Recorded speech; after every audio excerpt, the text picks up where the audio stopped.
அஸ்ஸலாமு அலைக்கும் வரஹ்மத்துல்லாஹி வபரகாத்துஹு. பிஸ்மில்லாஹிர் ரஹ்மானிர் ரஹீம். நஹ்மதுஹு வ நுஸல்லி அலா ரசூலிஹில் கரீம். அம்மா பஅத். அளவற்ற அருளாளனும் நிகரற்ற அன்புடையோனுமாகிய எல்லாம் வல்ல அல்லாஹ்வின் திருநாமத்தை கொண்டு ஆரம்பம் செய்வோமாக. அல்லாஹ்வின் மேலான சாந்தியும் அவனது கருணையும் நம் உயிருக்கும் உயிரான உயிரினும் மேலான அருமை நாயகம் முஹம்மது ரசூலுல்லாஹி ஸல்லல்லாஹு அலைஹி வஸல்லம் அவர்களின் மீதும் உலக முஸ்லிம்கள் எல்லோரின் மீதும் நிரப்பமாய் உண்டாவதாக. ஆமீன். கண்ணியத்திற்குரிய அல்லாஹ்வின் நல்லடியார்களே, இன்று ஓதப்பட்ட சூறாக்களில் சூரா கஹஃபினுடைய கடைசி பகுதி, சூரா மரியம், சூரா தாஹா, சூரா அன்பியாவினுடைய ஆரம்ப பகுதிகள் இன்று ஓதப்பட்டது. இன்று ஓதப்பட்ட திருமறையின் வசனங்களில் நிறைய வரலாறுகள், அற்புதமான படிப்பினைகளை கொண்ட நிறைய சம்பவங்களை இன்று அல்லாஹு தாலா இன்று ஓதப்பட்ட அந்த வசனங்களிலே அல்லாஹ் சொல்லி காட்டுகிறான். முதலாவதாக இந்த 16வது ஜுஸினுடைய ஆரம்பத்தில் ஏற்கனவே நேற்றைய தராவினுடைய கடைசி பகுதியில் ஓதப்பட்ட சைதனா மூசா அலைஹிஸ்ஸலாம், சைதனா ஹுதுர் அலைஹிஸ்ஸலாத்து வஸ்ஸலாம் அவருடைய நிகழ்வு. நாம் முன்னரே சொல்லதைப் போல குரானில் பெயர் கூறப்படாமல் வரலாறுகள் கூறப்பட்ட நபிமார்களும் உண்டு என்று சொன்ன அடிப்படையிலே அந்த பட்டியலிலே சைதனா ஹுதுர் அலைஹிஸ்ஸலாம் அவர்களும் கட்டுப்பட்டவர்கள்.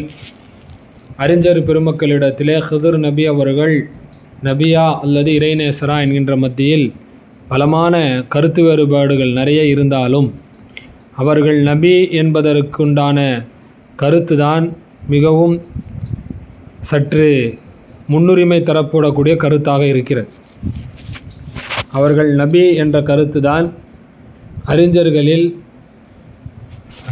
பல நபர்கள் அதை வலியுறுத்துகிறார்கள்.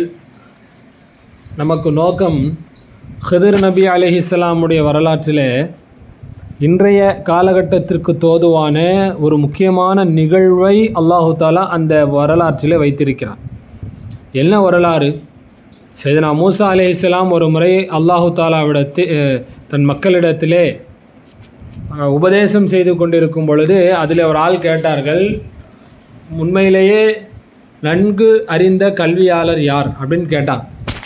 அப்போ மூசா அலைஹிஸ்ஸலாம் சொன்னார்கள், நான் தான் என்று சொன்னார்கள். அது தவறு இல்லை.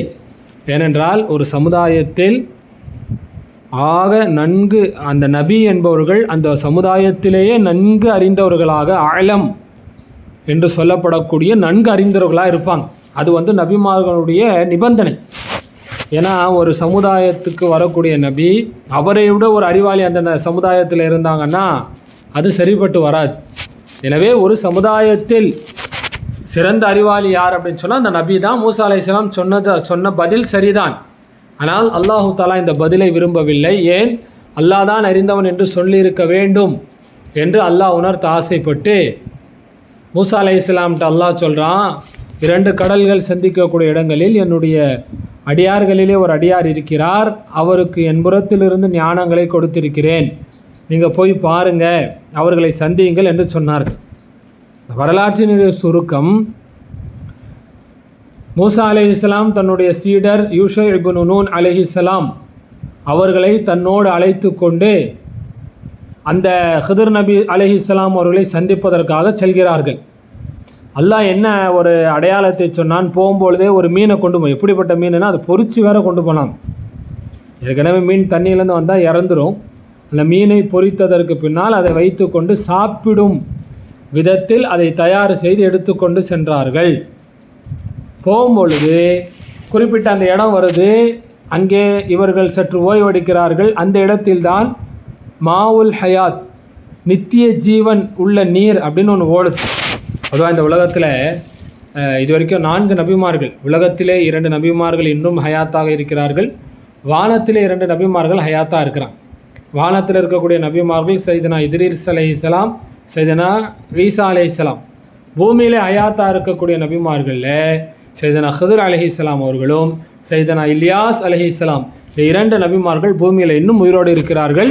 அல்லாஹ் யாருக்கு நசீபை வைத்திருக்கிறானோ அவர்கள் அந்த நபிமார்களை சந்திக்கக்கூடிய வாய்ப்பை அல்லாஹ் தருகிறான். வரலாற்றில் நிறைய இறைநேசர்கள் இவர்களை சந்தித்த வரலாறுகள் உண்டு. அல்லாஹு தஆலா நமக்கும் அந்த தௌஃபீக்கை தருவானாக. இப்போ மூசா அலைஹிஸ்ஸலாம் அந்த இடத்துக்கு தன்னுடைய சீடரோடு வராங்க. அங்கே இருக்கும் பொழுது அங்கே அந்த ஓடக்கூடிய நித்திய ஜீவன் உள்ள அந்த நீர் அந்த மீன் மேலே படுது. அந்த மீனுக்கு உயிர் வருகிறது. அந்த மீன் என்ன செய்யுது, குதித்து அந்த தண்ணியில் நீந்தி போயிடுது. இது என்ன ஆச்சரியம் அப்படின்னா, பொதுவாக தண்ணியில் மீன்கள் செல்லும் பொழுது இப்போ நம்ம ஒரு மணல் பகுதியில் நடந்து போனால் போகிற வழியில் கால் தடங்கள் இருக்கும். ஒரு பைக்லேயோ இல்லாத வாகனத்தில் போனால் வாகனத்தினுடைய தடம் இருக்கும். ஆனால் தண்ணியில் அப்படி தடம் இருக்காது. ஆனால் இந்த மீன் நீந்தி சென்ற அந்த இடத்தில் வழித்தடம் இருந்தது. கடைசியில் இவங்க அந்த இடத்த விட்டு வந்துடுறாங்க. ஒரு குறிப்பிட்ட தூரம் வந்த உடனே மூசா நபி அலைஹிஸ்ஸலாம் தன்னுடைய சீடரிடத்திலே, நம்ம ரொம்ப கஷ்டமாயிட்டோம், ரொம்ப நம்மளுக்கு களைப்பாகி விட்டது, அந்த உணவை கொண்டு வாருங்கள், நாம் சாப்பிடலாம் என்று சொல்லும் பொழுது தான் யூஷா இப்னு நூன் அலைஹிஸ்ஸலாம் சொன்னாங்க, நீங்கள் பார்க்கலையா, நாம் அங்கே தங்கியிருந்தோமே, அங்கேயே அந்த மீன் போயிருச்சேன். அப்போ மூசா அலைஹிஸ்ஸலாம் சொன்னாங்க, குர்ஆனில் வரக்கூடிய வரலாறு, அங்கே அவர்தான், அந்த இடம்தான் நமக்கு வாக்களிக்கப்பட்ட இடம், சந்திக்க வேண்டிய ஆள் அப்படின்னு சொல்லி வராங்க. அப்படியே அந்த மீனினுடைய அந்த வழித்தடத்தை வைத்து கொண்டே வந்து பார்த்தால் ஒரு இடத்திலே பச்சை பசுல் என்ற புல்களாய் இருக்கக்கூடிய அந்த இடத்தில் ஒரு மனிதன் போர்வை போர்த்தி கொண்டு ஒரு மனிதர் அமர்ந்திருக்கிறார். அப்போ மூசா அலைஹிஸ்ஸலாம் போய் சலாம் சொல்கிறாங்க. இப்போ அவங்க கேட்டாங்க யாருன்னு. இவங்க நான் மூசான்னாங்க. பனி இஸ்ரவேலுடைய மூசாவான்னு கேட்டாங்க. ஆமான்னு சொன்னாங்க. இப்போ மூசா அலைஹிஸ்ஸலாம் சொன்னாங்க, இந்த மாதிரி உங்களுக்கு அல்லாஹ் கொடுத்துருக்கக்கூடிய ஞானம். பொதுவாக ஒரு விஷயத்தை நம்ம தெரிஞ்சுக்கணும். இந்த ஷரியத்தினுடைய ஞானம் என்பது 2 வகையாக இருக்குது. அதாவது இந்த மார்க்க ஞானம் என்பது ஒன்று இல்மே ஷரஇ, ஷரியத்தினுடைய இல்ம் என்று சொல்வார்கள். இன்னொன்று இல்மே லதுன்னி, தரீக்கத்துடைய இல்முன்பாங்க. அதாவது ஷரியத்துடைய இல்ம்னா என்ன, நம்ம போய் ஒரு ஆள்கிட்ட உட்காந்து படித்து ஏடுகள்லேருந்து படித்து நாம் பெறக்கூடிய கல்வி. இதற்கு இல்மே கஸ்பி, தன்னுடைய சுய முயற்சியால் கிடைக்கக்கூடிய ஞானம் என்று பொருள். இன்னொன்று இருக்குது இல்மே வஹபி, அன்பளிப்பாக கொடுக்கப்பட்ட ஞானம். நம்மளாக எந்த முயற்சி செஞ்சுருக்க மாட்டோம், ஆனாலும் அல்லாவின் புறத்திலிருந்து ஞானங்கள் போடப்படும். வத்தகுல்லா வயுஅல்லிமுக்குமுல்லா, நீங்கள் இறையச்சமுள்ளவர்களாக இருந்தால் அல்லாஹ் உங்களுக்கு கற்றுக் கொடுப்பான் என்கின்றானே, அது இல்மே லதுன்னி. இல்மே கஸ்பியில், அதாவது நம்மளாக படிக்கிறதுல ஏதாவது தப்பு வரலாம். இல்மே வஹபி என்று அல்லாவாய் தரக்கூடிய அந்த இல்மில் தவறு வராது. அதனால தான் நாகூர் ஹனீஃபா அவர்களும் கூட ஸல்லல்லாஹு அலைஹி வஸல்லம் ஒரு பாட்டில் பாடுவார், அல்லாவே ஆசிரியர், அனைத்துமே ஆச்சரியம், சொன்னதெல்லாம் நீதிகளே, சத்தியத்தின் செய்திகளே. அப்போது ஸல்லல்லாஹு அலைஹி வஸல்லம் அவர்கள் யார்கிட்டையும் போய் உட்காந்து படிக்கலை. அப்போ அவர்களுக்கு அல்லாவாக நேரடியாக கற்றுக் கொடுத்தான். சரிங்களா? அப்போது ஹிதர் அலைஹிஸ்ஸலாமுக்கு அந்த இல்மை அல்லாஹ் கொடுத்துருந்தான். அப்போ மூசா அலைஹிஸ்ஸலாம் சொல்கிறாங்க, உங்களுக்கு கொடுக்கப்பட்ட அந்த இல்மை எனக்கு நீங்கள் கற்றுத்தாருங்கள். அப்போ மூசா பொதுவாக இந்த ஷரியத்தினுடைய அறிஞர்கள் தரீக்கத்துடைய அறிஞர்களை அவ்வளோ சீக்கிரம் ஏற்றுக்க மாட்டாங்க. இது நபிமார்களுக்கு மத்தியிலே நடந்த நிகழ்வு தான் அது. ஏன்னா வெளிரங்க ஷரியத்தினுடைய சில விஷயங்கள் உள்ரங்க தரீக்கத்தை வைத்து பார்க்கும் பொழுது, இன்றைக்கி தரீக்கத்து சம்பந்தமான ஞானம், அதை பற்றிய அறிவு அப்படின்னா என்னென்ன இன்றைய நமக்கு சமுதாயத்தில் நிறைய பேருக்கு தெரியல. அப்படி ஒரு பாதை இருக்கிறது, அப்படி ஒரு துறை இருக்கிறது என்பதே நாம் இன்று மறந்தே விட்டோம். அப்போது மூசா அலைஹிஸ்ஸலாமை பார்த்து ஹிதர் அலைஹிஸ்ஸலாம் சொன்னாங்க, நீங்கள் எங்களோட இருக்க முடியாது, ஏன்னா நீங்கள் பொறுமையாக இருக்க மாட்டீங்க, நான் செய்கிறத பார்த்தா அவங்களால பொறுத்துட்டு இருக்க முடியாது, சரிங்களா அப்படின்னோடனே. இல்லை, மூசா அலைஹிஸ்ஸலாம் சொன்னாங்க, இல்லை நான் உங்களோட இருப்பேன், பொறுமையாக இருப்பேன், அப்படி நான் ஏதாச்சும் மாறு செஞ்சால் என்னை அனுப்பி விட்ருங்கிற மாதிரி சொன்னாங்க. அப்போது அவங்க ஏற்கனவே ஒரு கடலுக்கு ஓரமாக நின்றுட்டுருக்குறாங்க, கரை ஓரமாக. அப்போ இவர்களை ஏற்றி செல்வதற்கு ஒரு கப்பல் வருகிறது. அந்த கப்பல் சில ஏழை கூலி தொழிலாளர்களுக்கு சொந்தமான கப்பல். அந்த கூலி தொழிலாளர்களுக்கு இது ஹிதர் நபி யாருன்னு தெரியுது. அதனால் அவங்க 2 பேரையும் வாடகை வாங்காமல் இலவசமாக தங்களுடைய கப்பலை ஏற்றிக்கிறாங்க. கப்பலில் ஏற்றிட்டு போயிட்டே இருக்கும் பொழுது அந்த கப்பலில் ஒரு சிட்டுக்குருவி ஒன்று ஒரு சின்ன குருவி ஒன்று உட்காருது. கப்பலுடைய ஓரத்தில் உட்காந்து அந்த கடல் தண்ணி இருக்கு இல்லையா, அதில் என்ன செய்யுதுன்னா தன்னுடைய அலகு வாயை வச்சு தண்ணி எடுக்குது. இதை பார்த்த ஹிதர் நபி அலைஹிஸ்ஸலாம் சொன்னாங்க, மூசா நபி அவர்களே, உங்களுக்கும் எனக்கும் தரப்பட்ட இல்மு என்பது அல்லாஹ்வுடைய இல்மை கவனித்து இந்த பறவை தன்னுடைய அந்த அலகில் எடுத்துச்சு பாருங்கள், அவ்வளோதான் உங்களுக்கு எனக்கு இருக்கிற இல்முன்னா. சரி, அப்புறமா போயிட்டே இருக்கிறாங்க. போயிட்டே இருக்கும்போது கப்பல் போயிட்டே இருக்குது. அந்த நேரத்தில் ஹிதர் அலைஹிஸ்ஸலாம் என்ன செய்கிறாங்க, அந்த கப்பலில் ஒரு ஓட்டை போட்டான். ஒரு பலகையை அப்படியே பிச்சு எடுத்து கப்பலை ஓட்டை போட்டான். மூசா அலைஹிஸ்ஸலாம் பார்த்த உடனே சொன்னாங்க, என்னங்க நம்மளை ஏற்றுனாங்க, நம்மளை பார்த்து ஐயோ பாவம்னு சொல்லி நம்மளை இலவசமாக அவங்களே கஷ்டப்பட்டவங்க ஏற்றுறாங்க, நீங்கள் நம்ம எல்லோரையும் மூழ்கடிக்கிறதுக்கு இப்படி பண்ணிட்டீங்களேன்னும் போது ஹிதர் சொன்னாங்க, நான் ஏற்கனவே சொன்னேன்ல, நான் செய்கிறத பார்த்துட்டு உங்களால் பொறுமையாக இருக்க முடியாது, நீங்கள் வேணான்னு சொன்னேன்னா இல்லையா அப்படின்னு. உடனே மூசா அலைஹிஸ்ஸலாம் சொன்னாங்க, இல்லை நான் மறந்துட்டேன், இனி அப்படி நடக்காதுன்னு அப்படின்னு வந்துடுறான். அப்படியே வந்து கப்பலில் வந்து கரையோரம் இறங்கி கொடுத்துட்டாங்க. அப்படி கரையிலேருந்து நடந்து வந்துகிட்டே இருந்தாக்கா சிறுவர்கள் சின்ன சின்ன பிள்ளைங்களாம் விளையாடிட்டு இருக்காங்க. அதில் ஒரு பையன் அழகாக இருக்கான், சிறுவன். ஹிதர் நபி நேராக போனாங்க. அந்த சிறுவனுடைய தலையை ஒரே திருவு, தலையை அப்படியே இந்த பக்கமாக திருப்பிட்டாங்க. அந்த பையன் இறந்துட்டான். மூசா அலைஹிஸ்ஸலாம் பார்த்த உடனே, என்னங்க ஒரு தூய்மையான உயிரை இப்படி கொலை செய்து விட்டீர்களே அப்படின்னு மூசா அலைஹிஸ்ஸலாம் சொன்ன உடனே ஹிதர் நபி சொல்கிறாங்க, இது பாருங்கள், இப்போவும் சொல்கிறேன், உங்களால் எங்கள் கூட இருக்க முடியாது, நீங்கள் நான் செய்கிறத பார்த்துட்டு பொறுமையாக இருக்க மாட்டீங்கன்னு நான் சொன்னேன்னா இல்லையான்னு. உடனே மூசா அலைஹிஸ்ஸலாம், ஆஹா மறந்துட்டேன், இனிமேல் நான் ஏதாச்சும் சொன்னேன்னா என்ன அனுப்பி விட்ருங்கண்ணா. அதே மாதிரி ஒரு ஊருக்கு போகிறாங்க. பொதுவாக அன்றைய காலகட்டத்திலலாம் யாராச்சும் வெளியூர்லன்னு வந்தால் அவங்களுக்கு விருந்து தரது அந்த சமுதாயத்தினுடைய கடமை, சரிங்களா? அப்போ இவங்க வந்து என்ன செய்கிறாங்க, போய் விருந்து காட்டால் அந்த ஊர் மக்கள்லாம் விருந்தெல்லாம் தர முடியாதுன்னு சொல்லிடுறாங்க. குரான்லேயே அந்த வசனங்கள் வருது. அப்போது அந்த ஊரில் ஒரு செவுறு, பெரிய செவுறு வில்ற ஸ்டேஜில் இருக்குது. ஹிதர் அலைஹிஸ்ஸலாம் போய் அந்த செவுரை நேராக நிறுத்தி ஸ்ட்ராங் ஆக்கிட்டு வராங்க. இதை பார்த்த மூசா அலைஹிஸ்ஸலாம் சொன்னாங்க, ஏற்கனவே நம்மளுக்கு சாப்பாடு தரலை, சரி இந்த வேலை பார்த்துருக்கோம்ல, விலை போன செவரை நம்ம நிறுத்தியிருக்கோம்ல, அது ஊருக்கு உதவி தானே, இதுக்கு நம்ம கூலி கேட்கலாம் இல்லையா அப்படின்னு. உடனே தான் ஹிதர் அலைஹிஸ்ஸலாம் சொன்னாங்க, இல்லை அவ்வளோதான் முடிஞ்சு போச்சு, ஹாதா ஃபிராக்கு பைனி வ பைனக், இதுதான் உங்களுக்கு எனக்கு மத்தியில் உள்ள பிரிவு, இனி நீங்கள் என் கூட இருக்க முடியாது அப்படின்னு சொல்லிட்டு அந்த 3க்கும் விளக்கத்தை சொல்கிறார்கள். இப்போ நான் என்ன சொல்ல வருகிறோம், ஒரு சில செயல்கள் நமக்கு வெளிரங்கத்தில் பார்க்கும் பொழுது அது நமக்கு வந்து அநியாயமாக, தவறாக, ஏதோ ஒரு ஏற்றுக்கொள்ள முடியாத செயலாக இருக்கும்.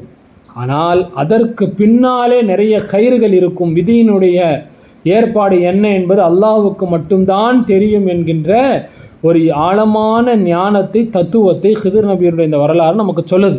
இப்போ ஹிதர் அலைஹிஸ்ஸலாம் சொன்னாங்க மூசா அலைஹிஸ்ஸலாம்கிட்ட, நான் முதல்ல ஒரு கப்பலை ஓட்ட போட்டேன்ல, அது வந்து அந்த கப்பல் ஏற்கனவே பாவம் கஷ்டப்பட்ட ஏழைங்களுக்குள்ள கப்பல். கரைக்கு அந்த பக்கமாக ஒரு அநியாயக்கார அரசன் ஒருத்தன் இருக்கிறான். அவன் என்ன செய்வான்னா, அந்த கரையோரமாக வரக்கூடிய கப்பல்களில் டேமேஜ் இல்லாத நல்ல கப்பலாக இருந்தால் அவன் திருடிப்பான், அபகரிச்சுப்பான்.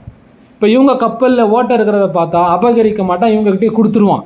அதனால் நான் அப்படி செய்தேன் ஒன்று சொன்னாங்க. இரண்டாவது, அந்த பையன் பெரியவன் ஆனான்னா கண்டிப்பாக காஃபிராக தான் ஆவான். அவன் காஃபிர் ஆகிறது மட்டும் இல்லாமல் சாலிஹினா முஃமின்களாக இருக்கக்கூடிய அவங்கள பெற்றோர்களையும் அவன் காஃபிராக்கிடுவான். அதனால தான் நான் அல்லாஹ்வினுடைய உத்தரவை கொண்டு அப்படி செய்தேன். இன்ஷா அல்லாஹ் அல்லாஹ் அந்த பெற்றோர்களுக்கு இன்னொன்று ஹைரானதை, குழந்தையை, பாக்கியத்தை தருவான்னு சொன்னாங்க. மூணாவது, அந்த செவுறு இருந்துச்சு பாருங்கள், அந்த சுவருக்கு கீழே அந்த ஊரில் ஒரு நல்ல மனுஷர் வாழ்ந்துட்டு இருந்தார். அவர் என்ன செஞ்சாருன்னா, தன்னுடைய அனாதையான எத்தியமான 2 குழந்தைங்களுக்கு உண்டான சொத்தை அது கீழே புதைச்சி அதுக்கு அடையாளமாக தான் அந்த செவரு எழுப்பியிருக்கார். நாளைக்கு அந்த செவரு விழுந்துருச்சுன்னு வச்சுக்கோங்களேன், அடையாளம் இல்லாமல் போய் அந்த அனாதை பிள்ளைகளுக்கு சொத்து கிடைக்காமல் போயிடும்னா, அதனால தான் நான் எடுத்து வைத்தேன். அவங்க பெரியவனானோன்னா அந்த சொத்தை அல்லாஹ் அவர்களுக்கு, அந்த ஹசானாவை, புதையலை அவர்களுக்கு வெளிப்படுத்துவான் அப்படின்னு சொன்னான். இப்போது ஹிதர் நபி அலைஹிஸ்ஸலாமை பற்றி நிறைய தகவல்கள் இன்றும் அவர்கள் ஹயாத்தாக இருக்கிறார்கள். ஒவ்வொரு வருடம் ஹஜ்ஜுக்கு வருவதாகவும் தகவல்கள் இருக்கிறது. அல்லாஹ் யாருக்கு நாடுகிறானோ அவர்கள் சந்திக்கக்கூடிய பாக்கியம் உண்டு. நிறைய இறைநேசர்கள் சந்திச்சிருக்கிறான், சரிங்களா? இப்போ நமக்கு இவர்களுடைய சம்பவத்தில் நாம் தெரிந்து கொள்ள வேண்டிய விஷயம் என்ன, ஒரு சம்பவம், ஒரு சூழல் வெளிரங்கத்தில் பார்க்குறதுக்கு நமக்கு கஷ்டமாக இருக்கலாம், தப்பாக தெரியலாம், அநியாயமாக இருக்கலாம். ஆனால் அதற்கு பின்னணியிலே என்ன இருக்கும் என்பதை அல்லாஹ் தான் அறிவான். அவங்க கப்பலை ஓட்ட போடுறது பார்த்தா நம்ம வெளிரங்கத்தில் பார்க்கும்போது அந்த ஏழைகளுடைய வாழ்வாதாரத்தை கெடுக்கிற மாதிரி தெரியுது. ஆனால் அதற்கு பின்னால் அவர்களுடைய அந்த அசல் மூலதனம் காப்பாற்றப்படுகிறது. இன்றைக்கி உலகத்தில், குறிப்பாக பலஸ்தீனுடைய நாடுகளில் நம்முடைய இஸ்லாமிய சொந்தங்கள் ஒவ்வொரு நாளும் 100 கணக்கில் 1000 கணக்கில் ஷஹீதாக்கப்படுறாங்க. நாமளும் துவாக்கள் செய்கிறோம். நமக்கு யோசனை வருது, நம்ம இவ்வளோ துவா செய்கிறோம், அவர்கள் அடிக்கப்பட்டு கொண்டே இருக்கிறாங்களே, அவங்க ஷஹீத் ஆகிட்டே இருக்கிறாங்களே, ஏன் என்ன இத்தனைக்கும் அவங்க மற்ற அரபு நாடுகளைப் போல் அல்லாமல் ஈமானில் உறுதியாக இருக்கக்கூடியவர்கள் பலஸ்தீன் கஸாவில் இருக்கக்கூடிய இஸ்லாமியர்கள். மற்ற முஸ்லீம் நாடுகளில் ஐக்கிய அரபு நாடுகளில் இருக்கிற மாதிரியான ஒரு ஈமானை மறந்த ஒரு சூழல் பலஸ்தீனில் இல்லை, ஈமான் மீது உறுதியாக இருக்கிறாங்க. அப்படி இருந்தும் ஏன் சோதனைன்னு நாம் யோசிக்கிறோம். ஆனால் அதற்கு பின்னால் என்ன இருக்கிறது என்பது அல்லாஹ்வுக்கு மட்டும்தான் தெரியும். அதற்கு பின்னால் அவர்களுக்கு என்ன ஹைர் இருக்கிறது என்பது நமக்கு வெளிரங்கத்தில் தெரியாது. எனவே உலகத்தில் எது நடந்தாலும் அதிலே ஒரு ஹைர் இருக்கிறது, அது அல்லாஹ்வுடைய பொருத்தத்தில் நடக்கிறது, அதிலே அல்லாஹ் ஏதோ ஹைரை வைத்திருக்கிறான் என்பதை நாம் உணர வேண்டும். எனவே அப்பேற்பட்ட ஒரு உன்னதமான ஒரு தத்துவத்தை இன்றைய ஓதப்பட்ட ஆரம்ப ரக்காத்துகளிலே அந்த வரலாறுகள் ஓதப்பட்டது. குர்ஆனை நாம் படிக்க வேண்டும், அதில் உள்ள சம்பவங்கள் வரலாறுகளின் மூலமாக படிப்பினை பெறுவோமாக. வல்ல ரஹ்மான் தௌஃபீக் செய்வானாக. வ ஆஹிர் தவானா அல்ஹம்துலில்லாஹி ரப்பில் ஆலமீன். அஸ்ஸலாமு அலைக்கும் வரஹ்மத்துல்லாஹி வபரகாத்துஹு.